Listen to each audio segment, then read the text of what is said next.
closer. Okay. Alrighty. The mic is on.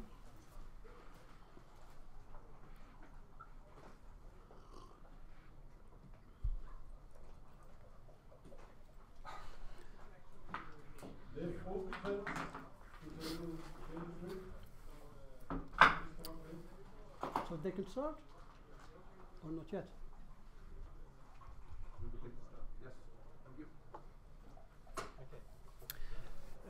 Okay, we are back. We just witnessed the handshake between Lawrence Powell from the UK and Kristian Royset from Norway. Once again, an UK-Norway encounter here in the second round of the Nordic Open.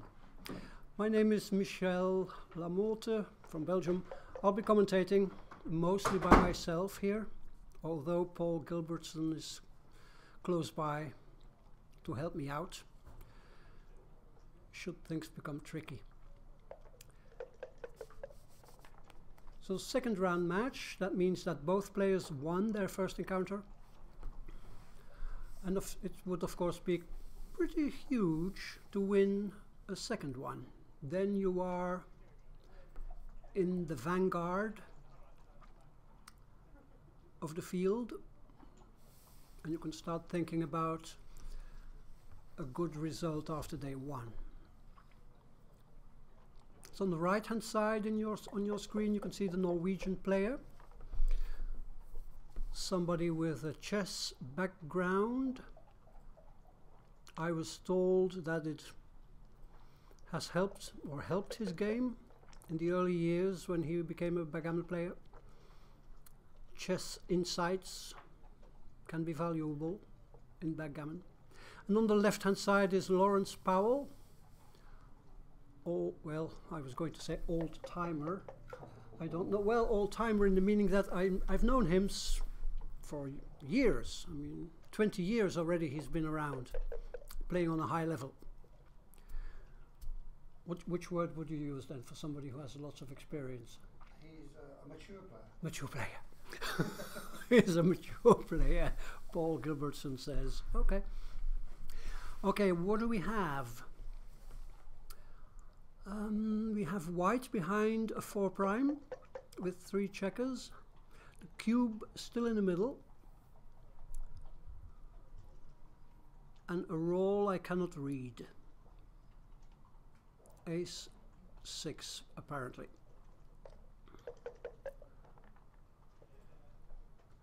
(6-1). I think Lawrence can jump out. I think that's worth considering. Yes. It would be tempting to make the bar point, but the bar point, your own bar point, doesn't do much in the front of your position. So jumping out way better, creates flexibility. 6-5 is a hit. Wow, from the anchor. Huge roll. Lawrence is looking for a re-hit, something with a 6 or an ace. Ace-5 does the trick. The 5, there's only 13-8, I would say. So Lawrence, as you can see by his mannerisms, is a very considerate player. You won't see him do anything rash. There's the cube coming. Nice cube in my opinion. Black definitely has the better structure, has the race advantage, and has the threat of hitting the blot. Lawrence takes. Good. He has an anchor. 4 points still open. 4-point prime and a dance by the doubler.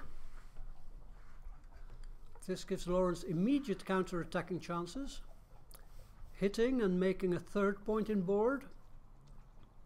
With that other blot 6 away from Lawrence's anchor, John better come in right away, and he does, even with a hit. Huge roll.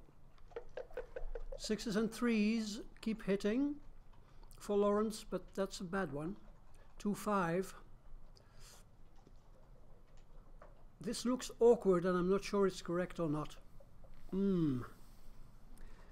Playing 13-8 looks, yeah, more standard, but it might be imperative here to keep your midpoint. I'm not sure. Another dance by John, and a 6 for Lawrence. Again putting 2 checkers on the bar, but of course still with 3 checkers behind the 4-point prime. Lawrence is far from recube territory. Another dance for John. 2-4. The 2, you would love to use the 2 to step up in the back, but then you have an awkward 4.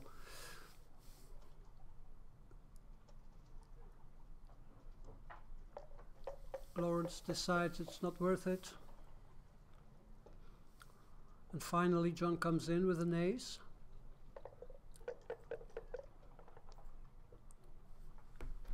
Six-5.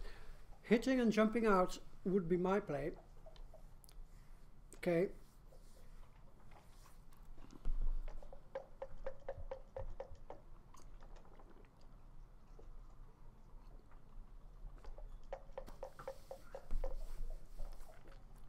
Five would be huge. It's another dance. It's the 3rd time I think that John danced with a 3-2, and Lawrence for a moment was considering whether he could recube,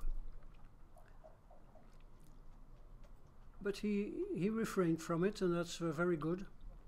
This was a bit too early, I would say. I'm not sure about this play. Oof, well, the ace is clear in the back, and maybe the 5 is clear too, because it creates extra covers for this bar. I think that's correct. I would have been tempted to make the 16-point, but this is way more important. Extra builders.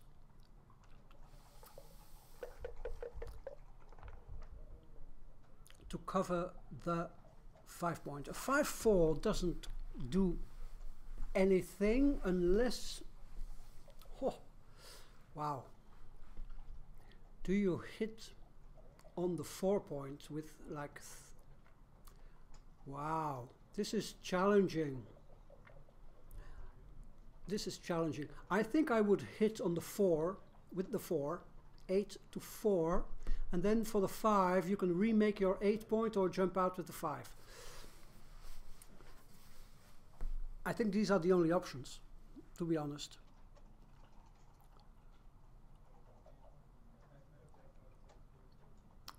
I'm not sure, but I would hit.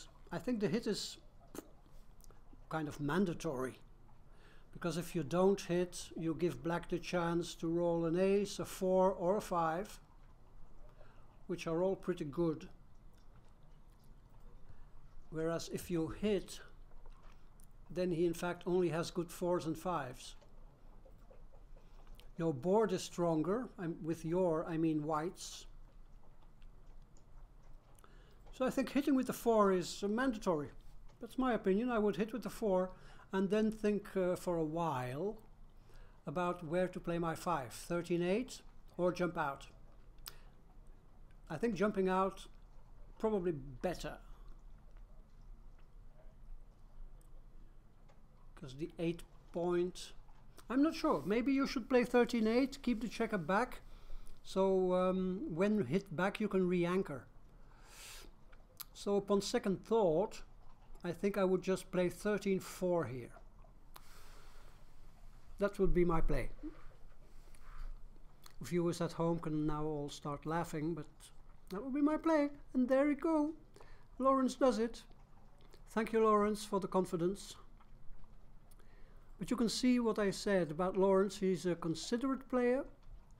He thinks before he does something, and he makes the play I suggested. Good. I'm happy. I hope the play is right.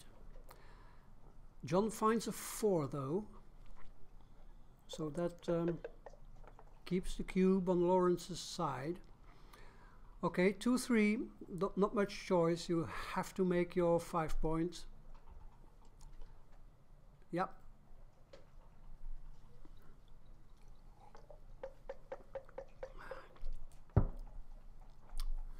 Another 3-2. I think that's the 5th roll where John dances with a 3-2. 6-1, what to do? You hit, of course. If black rolls a 4, if you don't hit, then he has an anchor, so that's bad anyway, so why not hit? And now, of course, if John doesn't find a 4, he'll be cubed, he'll be recubed. I think, I'm not sure, but I think, or is Lawrence already too good? No. Or maybe this was not a recube because you have 2 checkers in the back off the edge of the prime. Maybe I was a bit too excited here. But this, what is this? Wow, prime versus prime. Wow. This is difficult. I think it's a pass because of the gammons. Although there are 3 checkers behind a 4 prime, 2 of them off the edge. I don't know how to calculate these things, but the gammon risk is too high and John passes. I wouldn't be very surprised if Lawrence missed a cube here. I mean, any 4 and 9 would have made a 5-point board with 2 on the bar. Interesting. But shaky.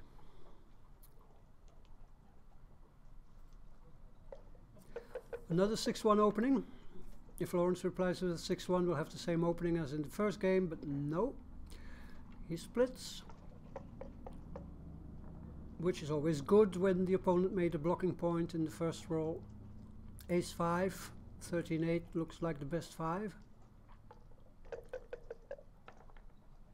So Lawrence leading 2-0 in a 13-point match.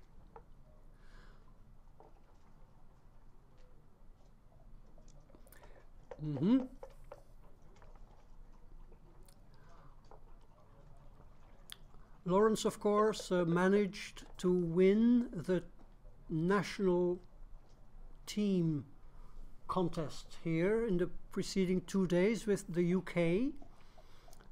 So it was kind of a Nations Cup. England playing with Lawrence Powell and Eric McAlpine, Sebastian Wilkinson, Tim Cross and Raj, and they like cruised to victory. So the UK players very much on a roll.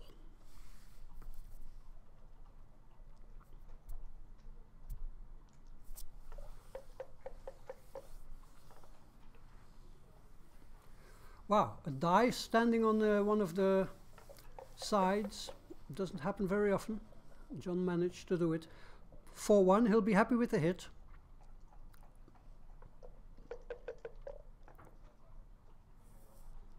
Deuces. Okay. 1, 2, 3, 4.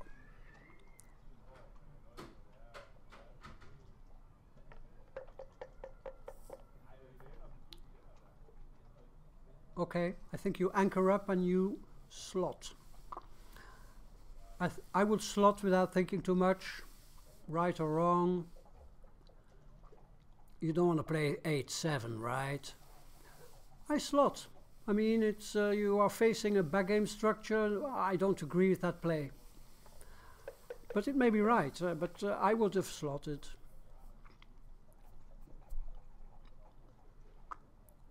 Five-3. You can run one checker to safety. Phew. I'm not sure about this. I'm not sure.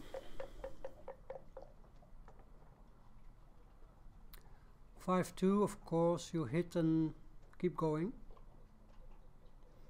Although maybe here too slotting, but maybe with an ace I would have slotted, but not with the 2. 2-6. Complicated game already.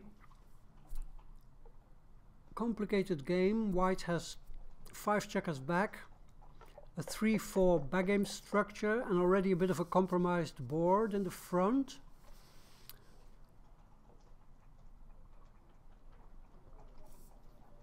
I think John would be justified in playing 13-11 here. 13-11 is better, John, I think. You need a builder for the 5 point and you don't mind getting hit. Just my thoughts. Lawrence improved to a 5-3 back game. All fours. 2 from the mid and making the 4 point? Or do you make the deuce point here? I prefer this play. Unstacking and making another priming point. Priming. I don't know if priming is your main concern here, but still, you needed to play 2 checkers from the mid. Cube action, a clear take. Lawrence will take, but he is not the snatching person, or the snatching kind of player. 2-1. Wow. Hit or not?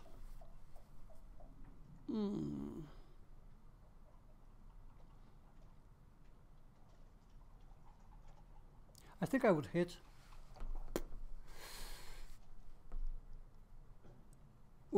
Yeah, I'm not sure what to do here. In my experience, thinking for 3 minutes about a thing like that doesn't help me much. I think I would hit and play 6-4. Because my opponent, white, has 2 blots in board.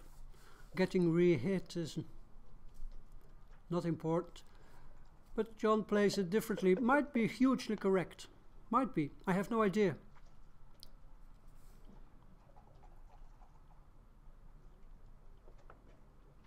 Okay.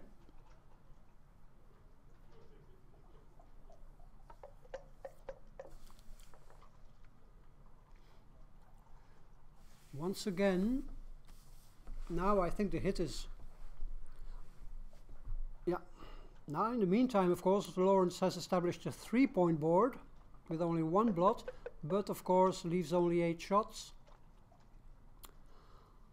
1-3. I come in on the ace and I play 13-10. Or you slot the 5 maybe. Yeah, okay. Alrighty.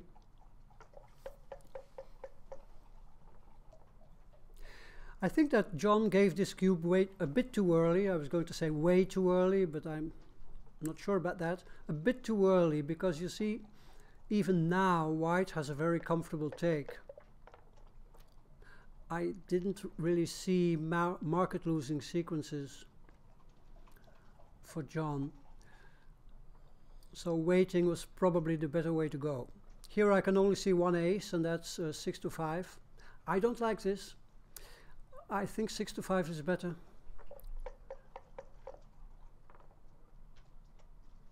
Four, 3. What to do? I think I would slot the deuce. Or yeah, no, 2 from the mid is better. 2 from the mid is better, I think. 5-3 remakes, so makes the 5 point.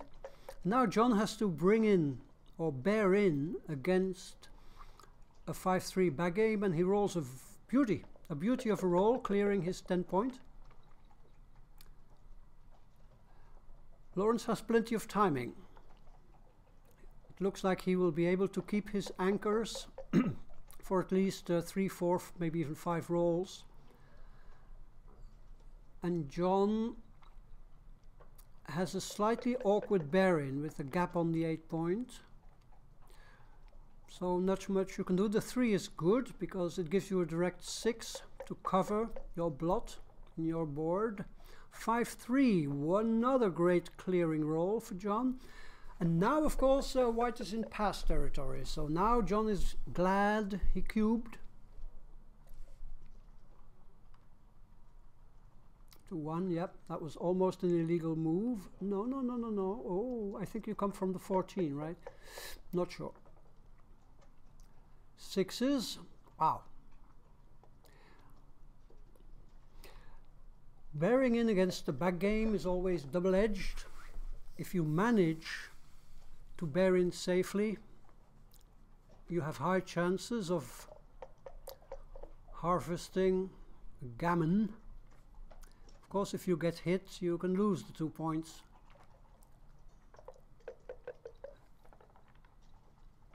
John is still not out of the woods. Lawrence fails to cover his board. That's always a bit frustrating if you have 22, 24 covers and you miss. Okay, John doesn't want to roll something like 6-5. Leaves a double shot, 20 rolls. Big roll for Lawrence. Ace and something. Ace 4.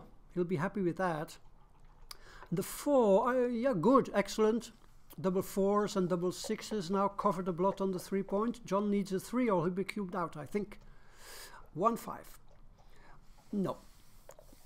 Now that John has come in, Lawrence needs to wait. Ace and hit. Okay. I think if John dances, you can recube. And it's probably a pass. Yep.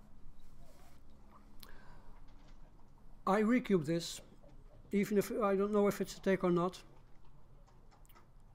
It may be, especially since Lawrence has a 2-point lead in the match, and this is a recube to 4. Are there direct covers? No. Maybe double 5. No. So, well, the thing is that aces for John, an ace 2 leaves another blot. He takes. Wow, this match could be over quickly. Wow, what a match. 2-5, okay, creating 6 cover numbers, Lawrence, for a 6-0 lead. John needs an ace, preferably not with a deuce. It's an ace with a deuce. This gives Lawrence reshots. No gammons, of course, because John has taken checkers off. The deuce is there for Lawrence. Wow, this is backgammon, but it's not fun to be on the receiving end of thunderbolts like that. Wow. Okay, an ace is huge. It's not there. Now Lawrence will be attacking on the deuce point, of course, with all he has. I think you bring in the 2, yep, to have a direct attacker. Bring checkers close, okay.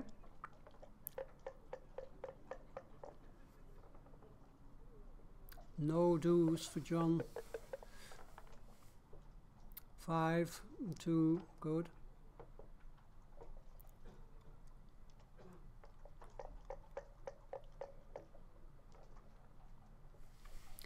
Wow, so what did we see? We saw, I think I mentioned it, a typical backgame narrative.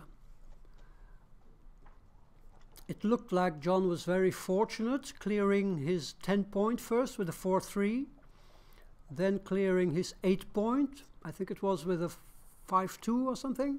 So things were looking very good for John at that time. Then he had to leave a shot with a 6-5, a double shot, 3s and 1s, got hit, danced,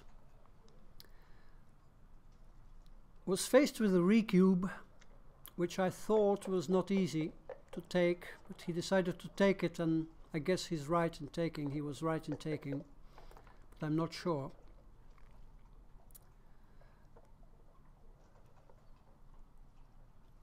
And now it looks like he'll have 2 checkers on the roof, leaving Lawrence a great favorite. 4-2. Well, an option would be to make the 7-point. Well, I'm not sure. This is probably best. Lawrence is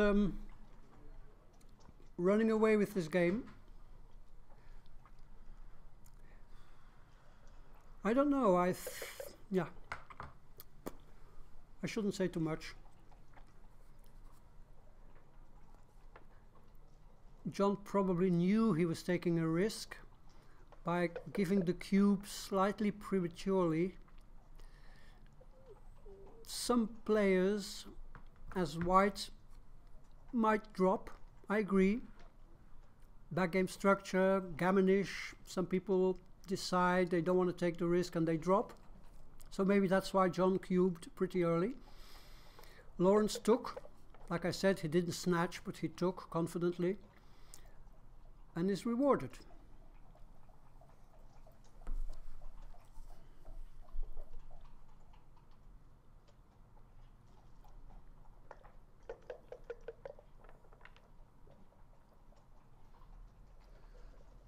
I think you bring the 6 in to the 4 point. Yeah, okay. Looks pretty good as well.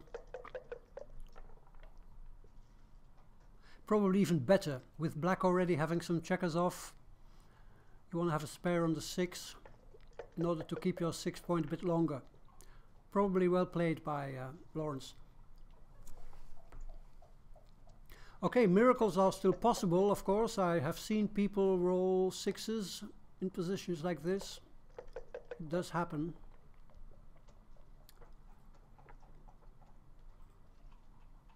I'm not sure if this caution is necessary. I think you can take another checker off. Because getting hit, should you get hit, is like nothing to worry about. Oh.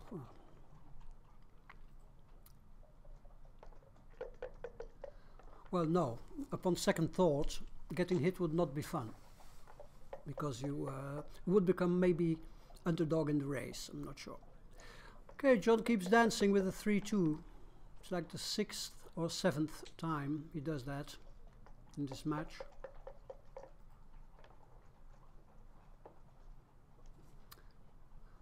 Okay, game over, it looks to me. And a 6-0 lead for Lawrence. He'll be happy with that.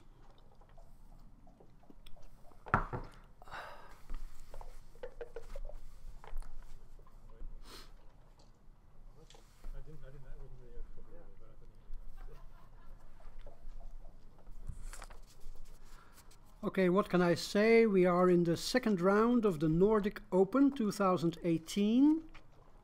97 players entered the Champions Division. And I was told by Karsten Bredal that the player who wins this event will probably jump to the top spot on the world ranking, the EU BGF world ranking. So something to play for. And players laconically keep playing. 6-0. John has an uphill struggle.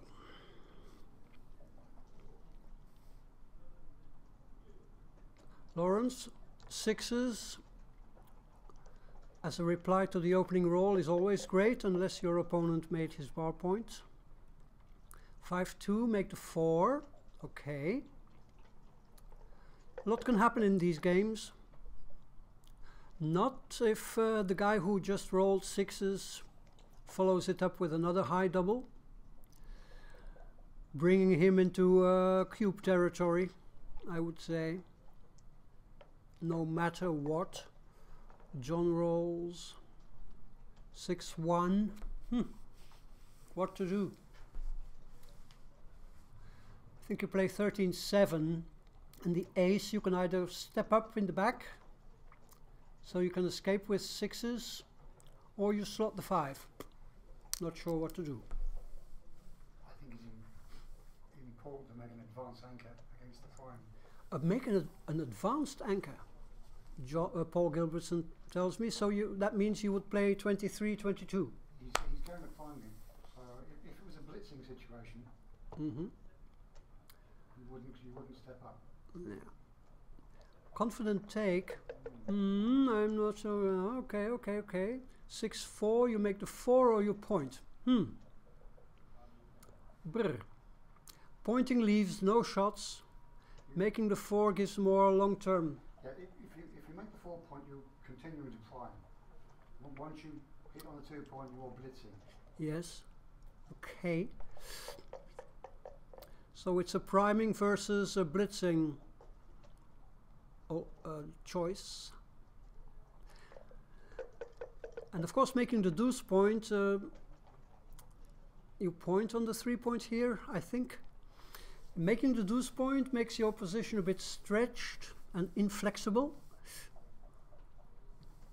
So yeah, I can agree with Paul Gilbertson here that making the 4 point was probably better, although it did leave, what was it, 4 rolls, 4 hits. What's now?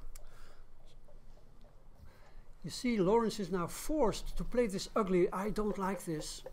I don't like this. I think pointing on the 3 was like the no-brainer kind of play. You jump out with the 6 here? I think I do. I'm not sure though. For more pressure on the midpoint. Or you play, good, this one. I don't know. 6-2, another chance to make the 4 point. It'll have to be now, or 2 down. Yeah, but yeah, 2 down also leave 4 shots. I'm not sure. But the structure, I think, is superior if you stay 2 down. I'm not sure. I think this is better because you will need the points in your board. You will have to make them one day, well, now or later. If you play 2 down, you only create builders for those points. Yeah, but you're taking a builder off the 6 point with the 6-2. You're stripping the 6 point. I'm just imagining it. It looks unwieldy. Okay. So we have conflicting ideas here about how to play this 6-2. Of course, you need to get rid of the midpoint at some point in time. But still, I favor this. I want to get it, to me, it just doesn't look. Because you can clear the midpoint, pretty easily. There's the hit. There's the hit. Of course, 4 shots. You would have left 4 shots anyway, but Lawrence is relentless, re-hitting and stepping up to the edge of the prime. Still, a big swing in John's favor, I would say. 5. What now? What now? I'm not sure. Wow. Sometimes the computer plays this. I was going to mention it. That was one idea. Another idea was to jump out with one of the back checkers, but I'm not sure about this. I think you pick and yeah. This is pick and pass. You're just taking away all. It doesn't look nice, but. No, but you have to do that. You have to do it. Have to take away half of the opponent's roll. John now has 6 rolls, which can complete his 6 prime. Wow, that's aggressive. But being 6-0 down, that's a pressure cube. But I mean, I feel like you must take, but I'm not sure. No, you must take. It's one of those you don't want. You're trying to find a reason not to take it, but it must be a take. What are the market losers are 1-4, 3-4, and 5-4. Maybe also 5-5. So like 7 market losers. Or rolls with a 6 where the other guy dances. So we have 7 clear market losers plus 1-6, 3-6, and 5-6, followed by a dance. At a normal score, I think it's an easy take. At a normal score, but here, I mean, I don't blame Lawrence for taking his time. Lawrence's forward position is also very, how do you say that? Damaged. This is why I didn't like that 6-2. Okay. This is also part of the cube equity here, is that white, even if he survives, this immediate sequence, even if he survives this sequence, then he needs to roll a 6 right away. And even if he does that, he's still not out of the woods. So I don't think I would blame White for passing this. Because, I mean, there are gammons also in the position, not much. But I think John is quite right in cubing this. His winning chances are, I don't know what, low 50s, maybe high 50s.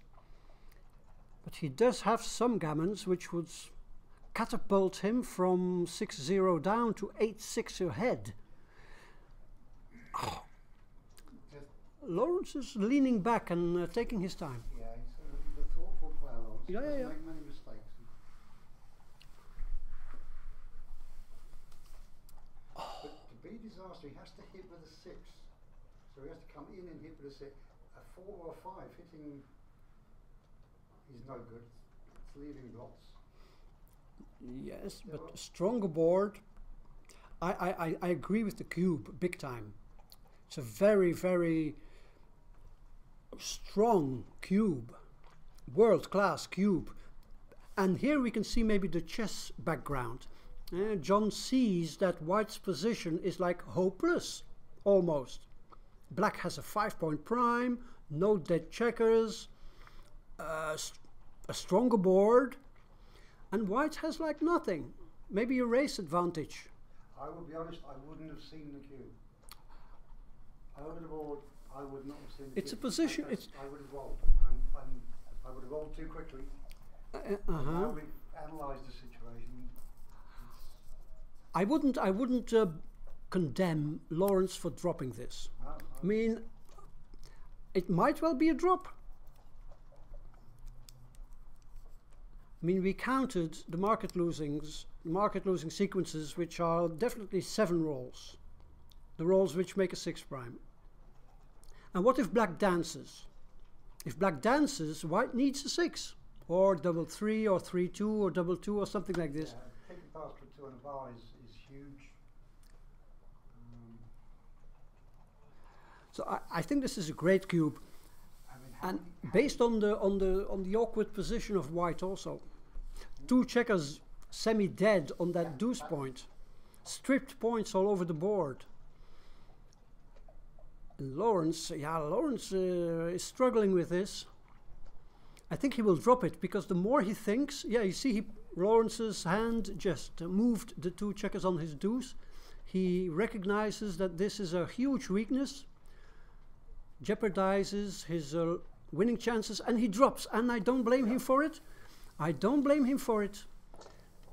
I have no idea what the computer would say, but great cube action by John Royset. He was lucky, of course, to roll one of the 4 hitting numbers, but I would be very interested. There was 6 hitting numbers with that play. 6? No, 6, 4, 5? 6, 1, 5, 2 and 5, 4. No, not a 6. 6-1 also, yes. Yes. Okay. There was only 4 with the play favoured, and the Sure. position was. Okay. Yeah, that was a crucial 6-2 Lawrence had to play. 2 down. Maybe if it's better, like you said, I don't know. But that was a huge game and a great cube. Okay, next game has started. 6-2. John feels a little bit better, I would say. When those 2 players take a break, I will put that position into XG.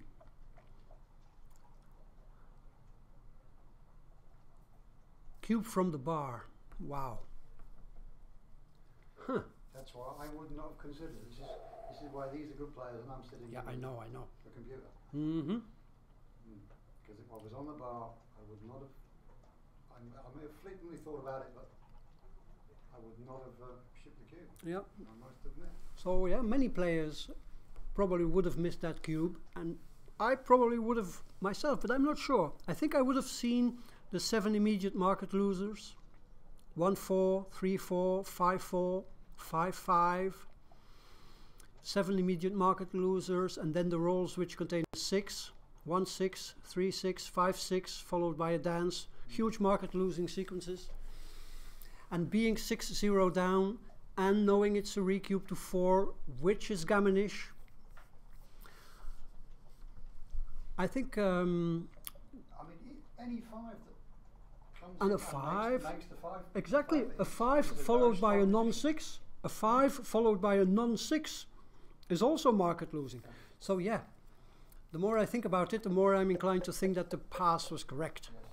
And if it's wrong, even if it's slightly wrong, like with 100 millipoints or something, from a match strategic point of view, it's a well-disciplined pass, I would say. Even if it's like not correct to pass. But let's just assume that it was correct to pass. And what is this? 4-3.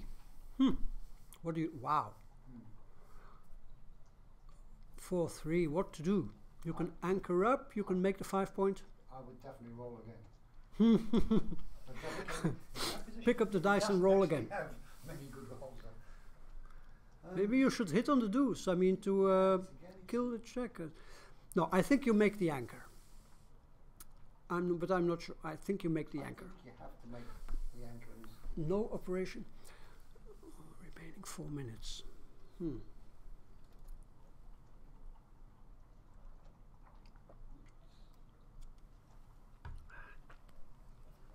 So 3-4. Okay, Lawrence again taking his time.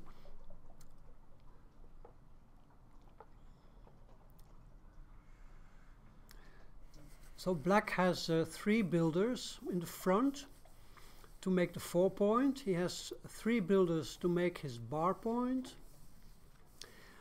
Does that argue for a tempo play? I'm not sure.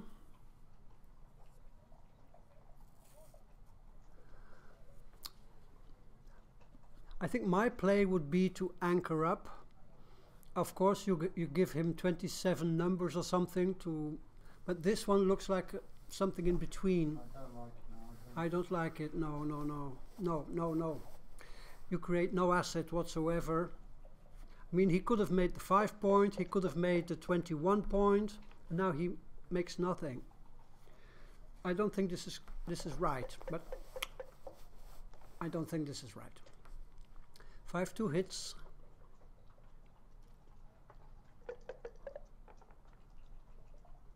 So I don't know how well the voice of Paul is audible at home. Hopefully it's not at all. No, it looks like, if we look at the little lights there, it looks like maybe this microphone is registering your voice as well as it is mine. See, you can see. This is your... Yeah, yeah. Okay, what do we have here? Once again, Lawrence establishing a double anchor. It was the 5-3 back game, let's call it. In one of the previous games, now it's a 3-4 back game and a 4 prime in front. Okay, what to do?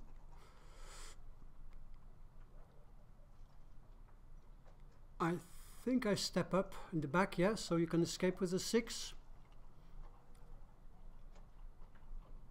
Now this blot on the ace, again John gives a cube based on a structural weakness. The structural weakness here being that checker on the ace point for white.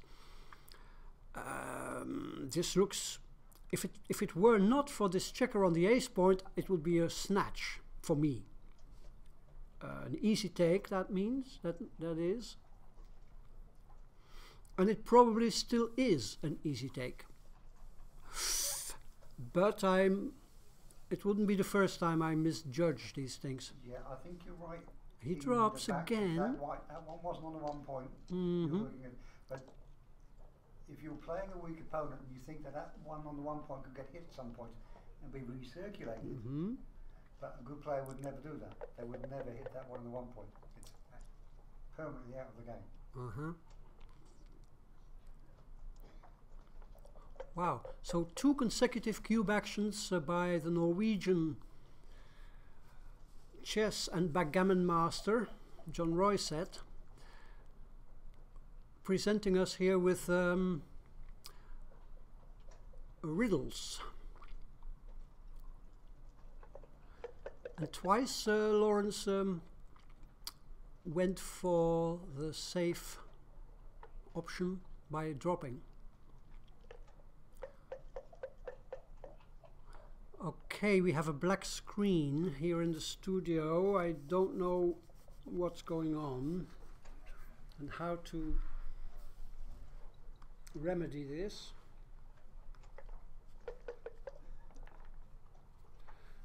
I don't know if people at home can still hear me, but we have no more picture. Not oh, there it is. Thank you, Paul. Okay, we're back in business. A cube again. A cube again by black, and it's again one of those structural things. This time Lawrence takes. John is hoping for an ace or a 6. It's not there. Oof, what to do? Wow. What to do? Hit everything in board. I think you hit everything in board. You hit on the 4 and you hit on the ace. Or is that too much? No, you point on the 4. Probably much better. Probably much better. Yes, much better. I got carried away. A dance. Wow. Fortune. Suddenly slightly in John's favor, it looks. Okay, John with the better position. There's gammons. He would love to blitz white off the board now. I think hitting on the deuce is mandatory. It's a blitz, you've got to keep... Sure, and the deuce, very good. I like it. Lawrence needs a deuce. Double 3 or double 5, it's double 6s. So a blitz developing. Choices. You can make the 5 point and leave a blot on the deuce, or you can make this point an inferior point and bring another builder. This is better because in a blitz it doesn't really matter in what order you make your points in board. Okay, so we are looking, I think we are looking at a comeback, a huge comeback. There's the 5 point. From 6-0 down. John is going even to a 7-6 lead if he can pull off the gammon here. Wow. Haha, what to do? I think you can switch from the 5 to the 3. I would switch from the 5 to the 3 point, leaving 3 builders for the 5 point. You're leaving the joker double 5. So this is correct for sure. And then if you're doing that, you get away, you get off the double 4. You don't need to leave the... Okay, it gives the extra builders, but... Okay. No, it's just as many builders. It's just as many builders. Probably the 2 plays are close. Now you make the 4. Now you switch everything from 6 to 4. I think that's simple. I wouldn't think too much about that. Yeah.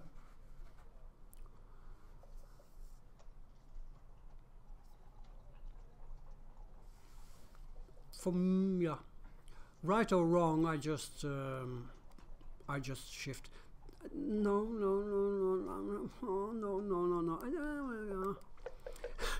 It's probably, how do you say that? Not a big deal. Yeah, I wouldn't mind playing anything in this position. No, exactly. Maybe double 3 would be the worst thing you can roll. Okay. Lawrence fighting. Alrighty. There's the closeout and the gammon coming up. Wow.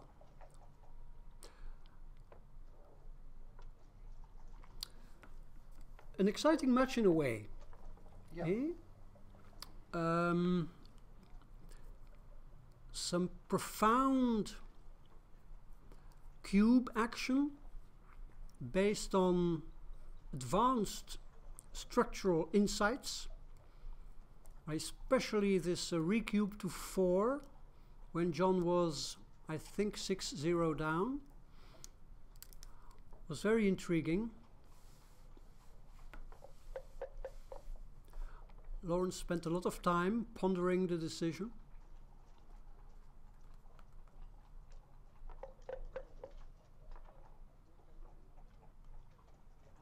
And this bear off, of course, is standard technique. 4-2. Yeah, I agree with this play because the gammon is assured. Clear from the back. No, you don't want to keep yours closed board.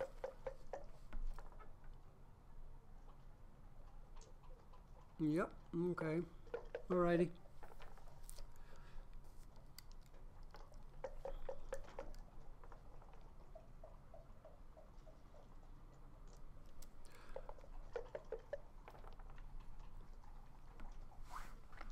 Take out my XG.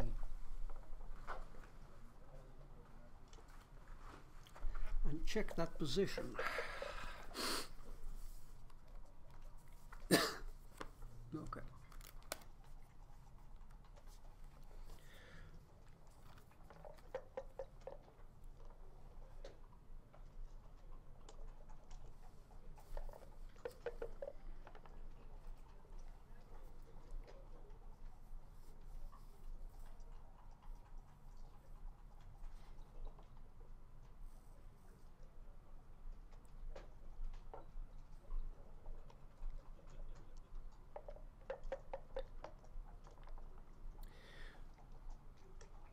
So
so players are on a break, which is what I was hoping for.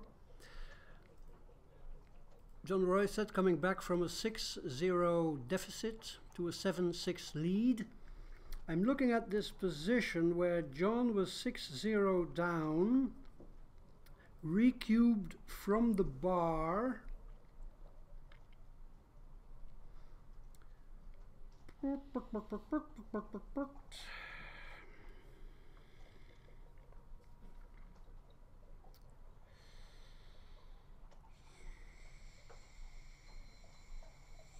I wouldn't be surprised if it's a pass. It's a pass. So it looks to be a 162 millipoint pass. So a great cube by John Royset, being 6-0 down. A recube it was from the bar. And Lawrence spent 3-4 minutes pondering the position. It's of course a huge take at the normal match score because John has about 64% winning chances and 15% gammons. And Lawrence also has 15% gammons. So probably no redouble at any normal score. But at this score, a great redouble and a great pass by Lawrence. Eh? Yeah. We were unsure. Can you what? put it at 0-0? 0-0. Maybe it was 6-2. I'm not sure, but I think it was 6. No, it was definitely 6-0 at the time. 6-0. Well, then this will be a take. No redouble. Yeah. So at 0-0, it's a no redouble. Yeah. So John betrayed great score consciousness. Yeah, huge. Huge score consciousness and positional insight. Great cube. Okay. Thank you, folks, for watching this first part of the match. Players are on a break. We are going to take a short break too. See you later. Just going to check there's no problems with the software.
So it looks like the players are back.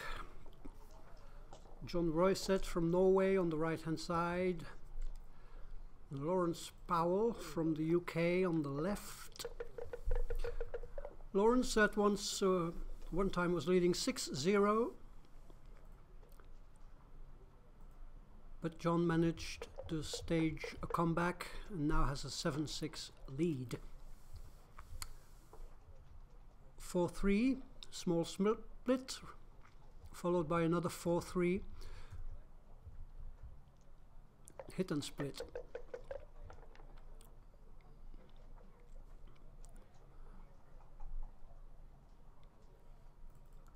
Where to play this 6? I think I would just play the big split here. I would just play 24-18.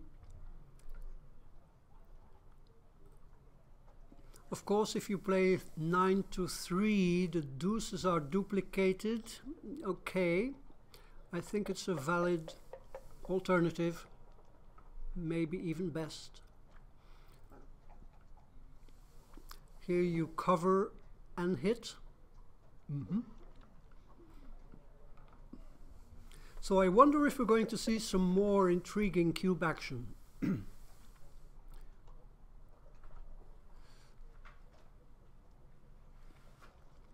I think already in the first games of this match we have been able to witness some of John Royset's hidden quality, I would say, talent, offering a huge recube at when he was 6-0 down. It was a recube, which would have been, of course, a no redouble at a 0-0 score or at a money game, but was hugely correct.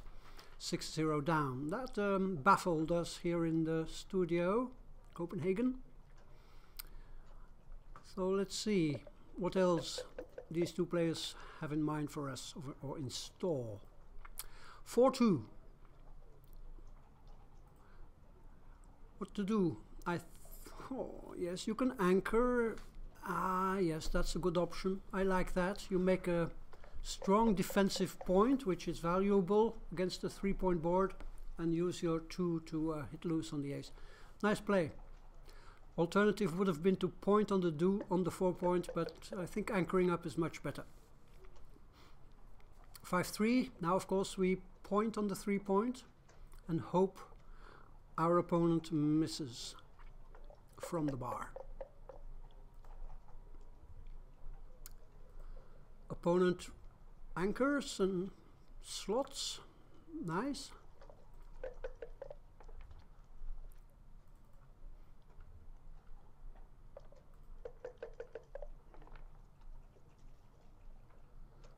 Threes, not much choice, I would say. Well, you can bring 4 down from the mid, or you can continue and make the bar.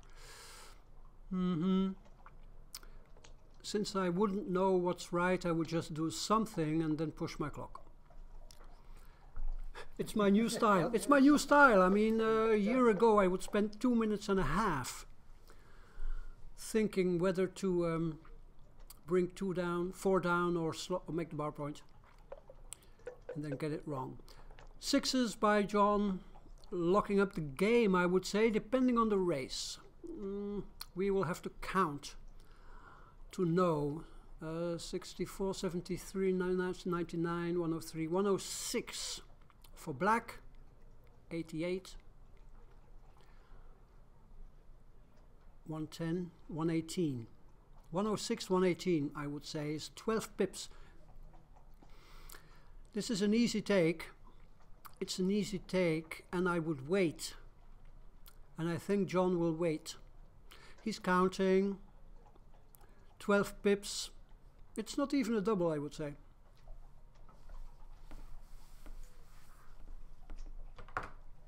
No, pure race is a double, but we've got some contacts. Yep. Yeah. Paul agrees. I think 12 pips is not enough. If right, John is right to wait.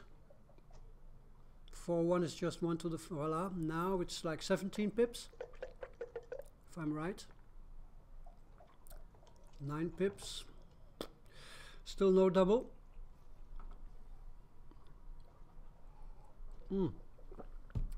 Maybe Lawrence should move from his 20 points to the bar point. Or is that not done, Paul, with the deuces? Ah, you can. Yes, You see, if the race is close, I think you can always consider, but I'm never sure when. So consider shifting from the 20-point anchor to the 18-point anchor. Not sure what's right. If somebody can tell me, please do. It certainly would have been right if you'd only had the 1 point, the 8 or the 9 point. But with 2 landing blocks. The landing blocks are a factor.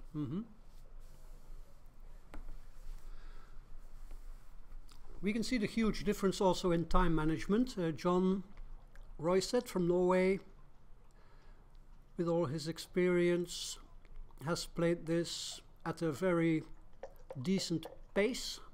He can afford to think. Now that there's more equity on the line, or more match-winning chances on the line as the match progresses.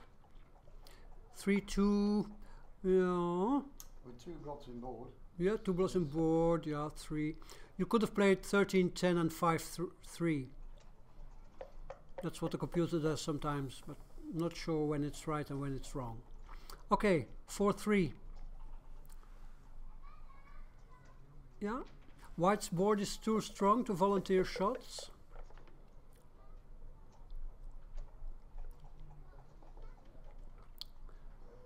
Okay, no cube of course. The race I think is too close. 92. What? No. 42. Yeah, 92 for White. 44. 64, 78, 79. So like 13 pips in it. Easy take. I would wait. I mean, your only market losers are your doubles. I think John is right to wait. 6-1, okay, good.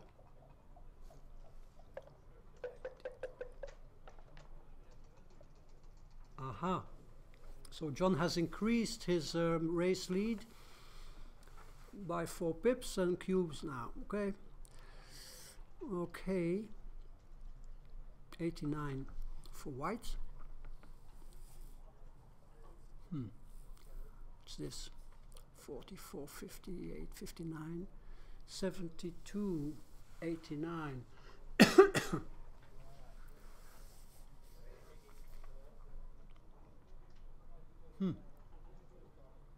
I think it's borderline. I think it is. With like 10, 12 pips. Okay. Take probably correct. Wow. Huge market loser. If he hadn't cubed. Okay.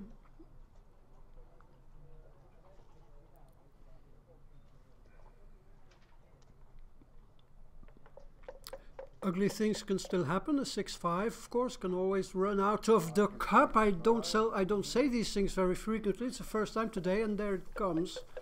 Wow, this would be huge and cruel. My God, how ugly does it get?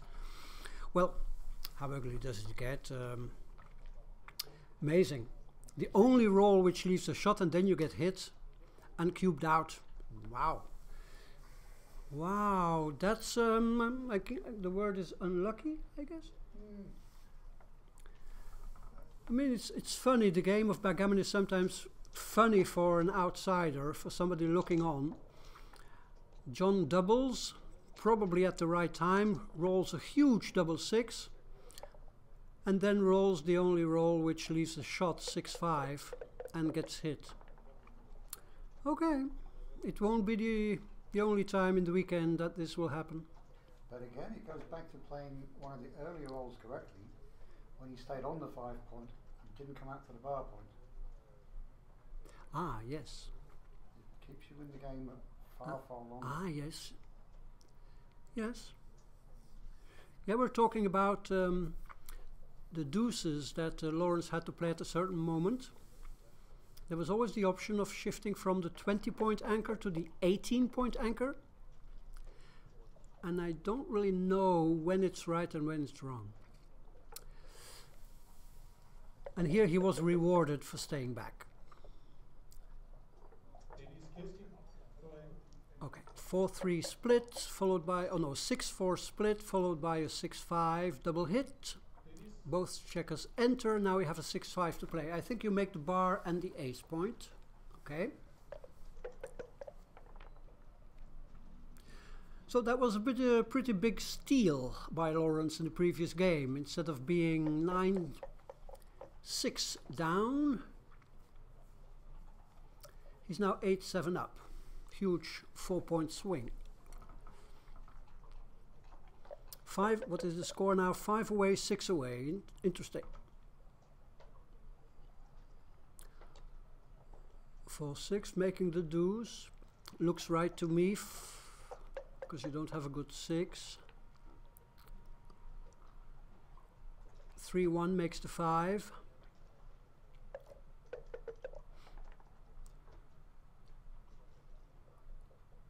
Hitting looks right. The alternative was to make the bar point, but hitting is probably much better. 3-2, okay.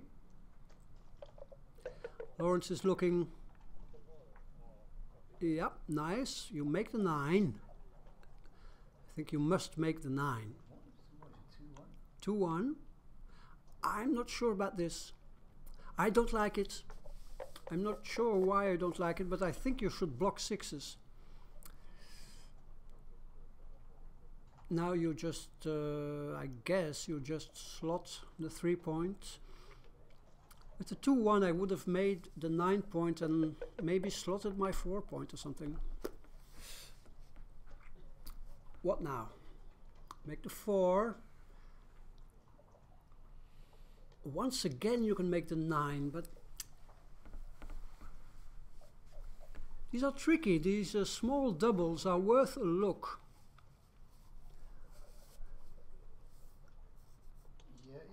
This looks good to me.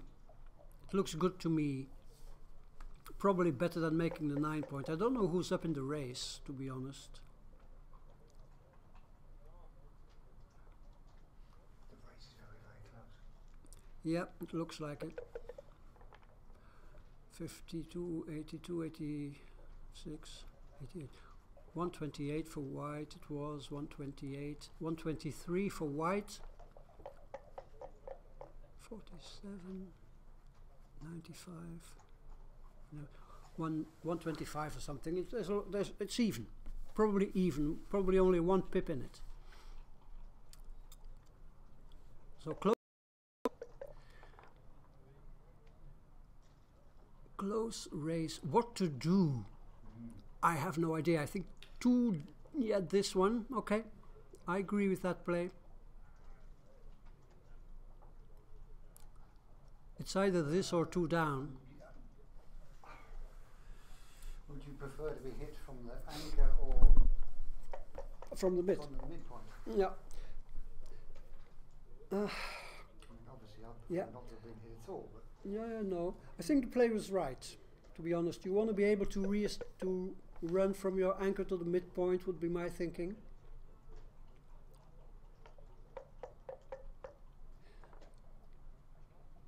I think black now has a timing disadvantage, because he just hit, he increased his race lead, but is stuck on his anchor there, a lower anchor even. and you've got 5 checkers out of the game. 5 checkers out of the game, and a low anchor, 44 pips tied up.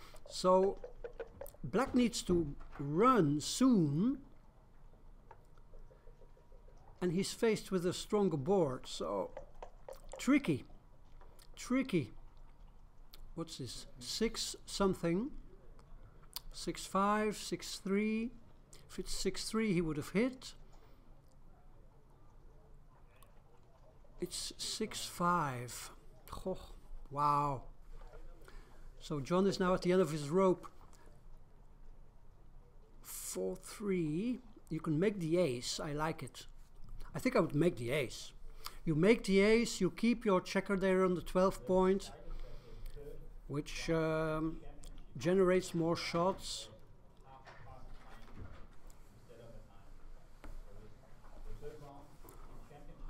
It's either this or bringing your checker in. Paul? I would make the ace. Yep, I agree. Okay, it pays off against a 6-3 and a 4-5. But then black has a blotting board, so you shouldn't worry. Because we know that black wants to run. He has a race advantage. Black is like, he will run if he can, with sixes. And if you stay with your checker on the deuce, on the 12 point there, you have a big upside if he rolls 6-1 and 6-2. Would be my thinking. I think this is the play. This is the play. According to the Gilbertson-Lamotte. 4-3 it is. 4-3. Wow. Wow. Okay. Okay. I think that's about... Yeah, this is a cube.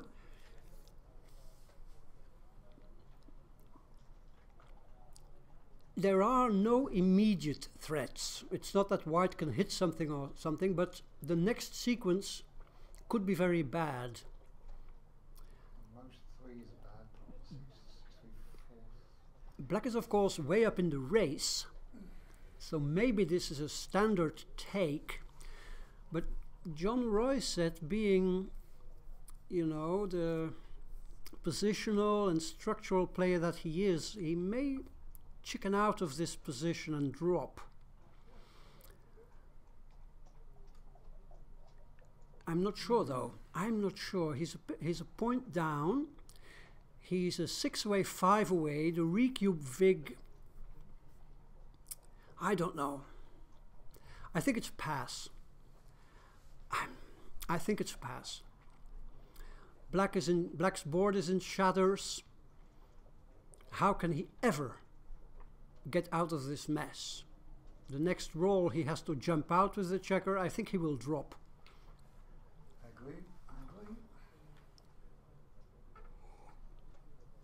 Although maybe technically speaking, objectively, it's a take. Maybe it's a take. He does take. Wow, that's gutsy. Let's see what happens. 6-3. Wow, needs to go. 6, and you make the point. Yep. Yeah, I agree. Okay, but now, now one checker will pop out. Wow, double sixes. This is, wow. And now, whoa, now we will have a recube to 4. This is amazing cube action. Amazing cube action. Yep, okay, this is a nice checker play, but can you still take this? I fear not. Yeah. This is a pass, I think. The 5-way player, his take point for a recube is a bit higher than normal, as far as I know. It's the reverse of the last one, amazing. Which switched around in 2 rolls to Lawrence. Yes. Switched away. Yeah, some amazing dice rolls here.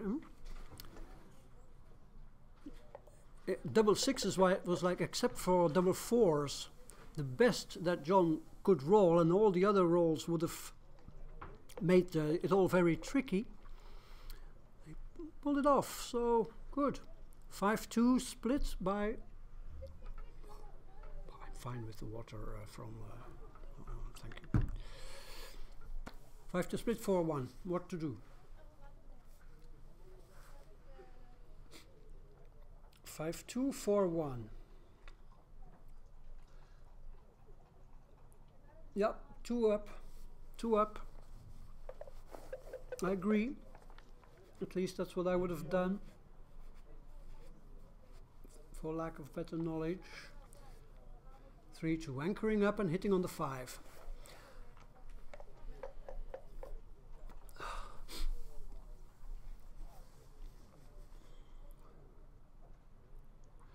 It would be interesting to know if John had a take. If it's a take, I think it's a strong one, based on race advantage.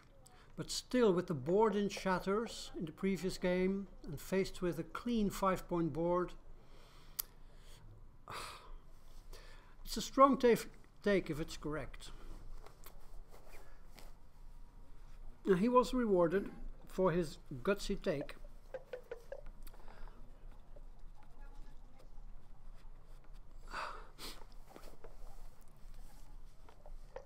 Okay, let's see where this match takes us. Now John is 4 points away from victory, versus 5 away.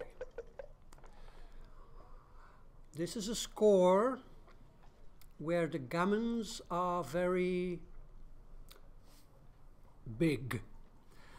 With the cube turned, both players have a gammon price or gammon value of between 0.8 and 0.9. So in gammonish positions, you should really take your time, calculate the gammon adjusted take point. So your raw take point and then the gammons multiplied by their gammon price. Take the time, be aware of the heightened value of the gammons at this score. Nice roll for John, hitting and making the 5. Lawrence under pressure. It's good to make this second anchor and hit on the 5, correct play. 5, where do you play the 2? You can anchor or you can play 13-11. I don't think it matters much. I personally wouldn't anchor. I would play 13-11, so I have an extra builder for the bar point. I think there's no need to anchor here.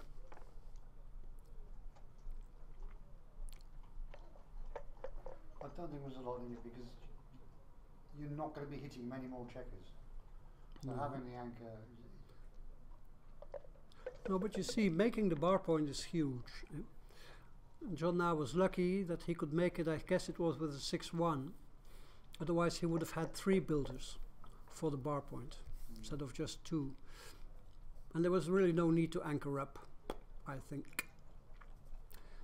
Right. 6-2, I think you need to get moving from the back, John. You can play 13-5, but what does that do? Nothing. Of course, if you jump out with a 6, okay, you get hit by 5s and deuces, but this is all about timing now. It's all about timing. Getting hit against the 1-point board in this position is not always a bad thing. No, exactly. It might be a good thing even to get hit. So I'm not sure about this play. It may be right, but it was definitely worth considering to run from the back. But maybe John is waiting for a better roll to run. That's not it. Makes an extra blocking point, which is good. Now I think you just slot the deuce. Far from cube action, of course. 6-4.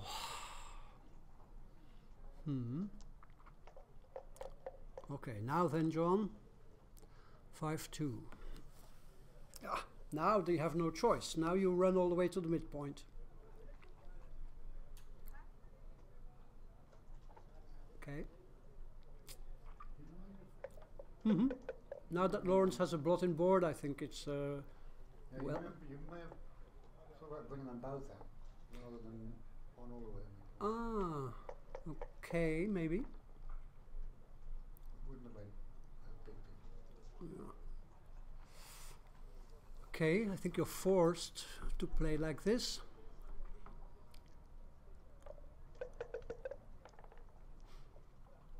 So Lawrence, finding himself in a containment game, his only game plan is to block that back checker, hope for another blot in the front, Okay, good, that's easy. You step up in the back and play h6.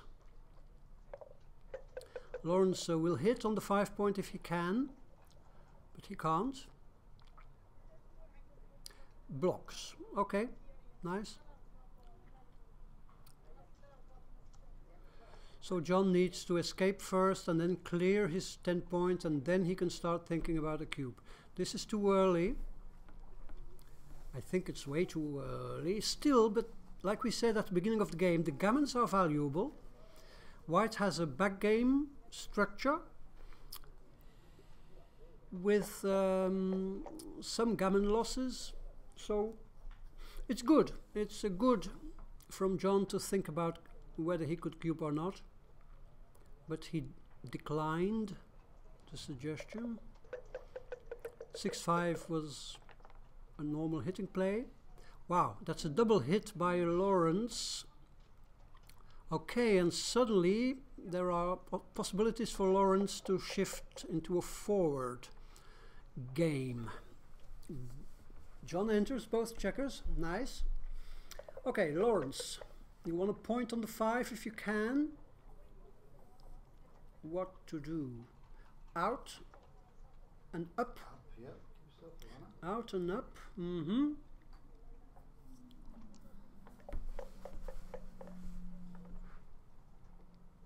Five, 1. Wow. Wow. Nothing moves in the back. That's very unlikely. Nothing moves in the back. Wow. That's an anti-joker. That's actually a very bad roll for black, but these rolls exist too. 4-3. 4-3.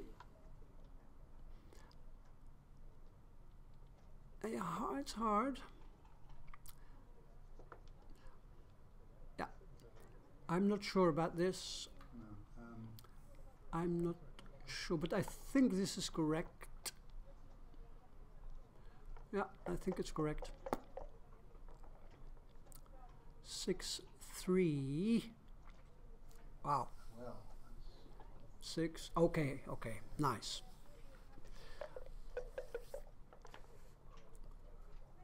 Six, 3. Okay.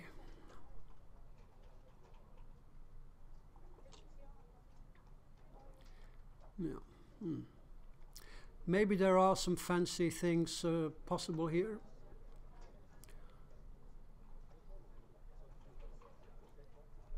But Lawrence decides he doesn't want to spend too much time on it. I think this is too early to cube. it's getting very close. But it may be that this broken 5 prime and the lack of flexibility for white. Okay, there you go again. It's again one of these proto backgame cubes. But the back game's really gone. He's only got the 4 point now. Yeah, and yeah, the yeah. race is the key here. Well, still white is not going to lose gammons, I would say. No. You're not going to lose a gammon. But It's a big difference between 10-8 and 11-8. 10-8 and 11-8. But if he drops, he's going to Yes. down. If he takes it, and Yeah, and yeah, yes. he is a big favourite to lose it. Yeah, yeah. It's 11-8. So I think it's another great cube. yes, oh yes. What is the race? 62 and 54 is 117. 117 for black. 117. 63, 93, 120, yeah, 120, 140 or something. Lawrence decides to take it. Okay. 5 away, 4 away. I'm not sure, but I think it's correct to take. 6-2. Looks like John is forced to run off this point and leave shots. There's the 2-3. It's a hit. Where to play the 3? No, Lawrence. Don't do that. Black has 2 blots in board. I would slot my 5. You leave 15 shots, but if you get missed, you have a huge upside. I would have slotted my 5 point. But I would have slotted my 5 point because this also leaves 5 shots. And you have no upside. Okay, I'm not sure. Here you, I think you enter on the 21 and you place 5 to 3. Because you want to get out, so you come in high, right? I agree. Wow. Cube is with Lawrence, so Lawrence 5-3. Yeah, wow. What to do? Wow, you can use the 5 to jump out. You've got to get that one out, I think. Well, in a way, you can make the 5 point as well. I think the 5 is obligatory. Oh. I don't know where to play the 3. This looks good. It's only 5s to come out, so you need to get that one out at some point. Yeah, yes. Well, you've got a blot on the 1 point. Mm-hmm. It's a hit. Good. There's lots of returns. Returns. 4s, what does that do? It comes in. Doesn't do a lot else. Yeah, it slots the 5. And it slots to, okay. Okay.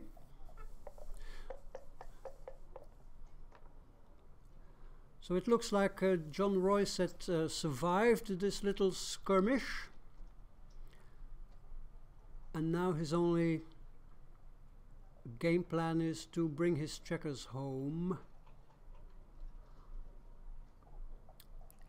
Maybe play the 3 there and the 4 to the 7. 5, yes. Leaves only double 5. This leads 4-5, which is like twice as many shots. 4-1 it was. Okay. So still not many gammons in this position. And what to do here? Do you pre-clear your... I think you do. I agree with this play. You leave only 4 shots and you always have a reshot. There's the shot, it's one of the 4 shots. You do get the reshot, still you don't like being hit. But it could backfire for Lawrence too, we don't know. You don't want to dance. You, wow, hit and out is huge.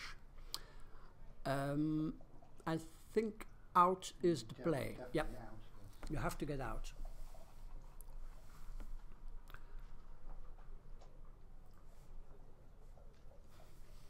Out would be an automatic play for me.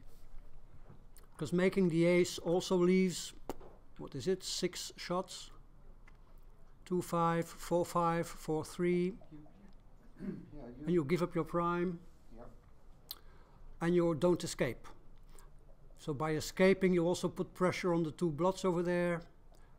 So getting out is huge. But John has the time to ponder it.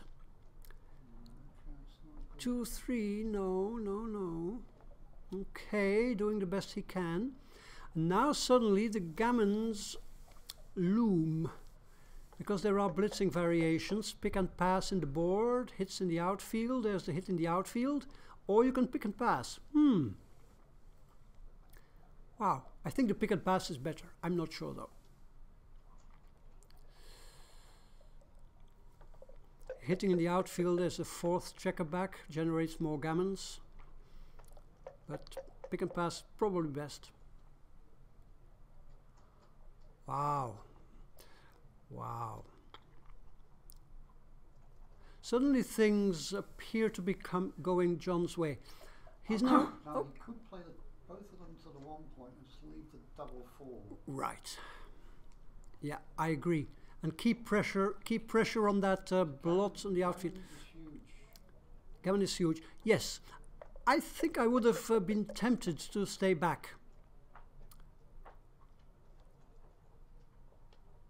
Okay. Okay, so this looks like game over. This one goes to the ace. Game over. And Lawrence has reasonable gammon saving chances.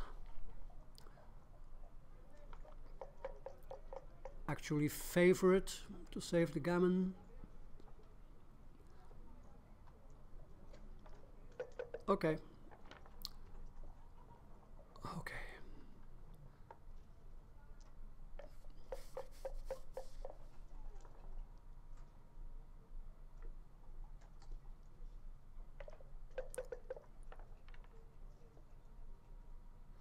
2-1. Well, I don't like that. No. I mean, why not make the 4 point then? Threes. Okay.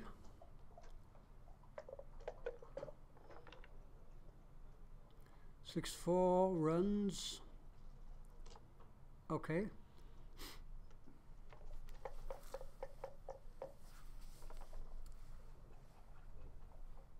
Six. 2, I think you play it. What is it? 5, 10 checkers. So taking a checker off doesn't help you much. I agree with this play. Leaves only leaves 6 rolls, which leave a shot.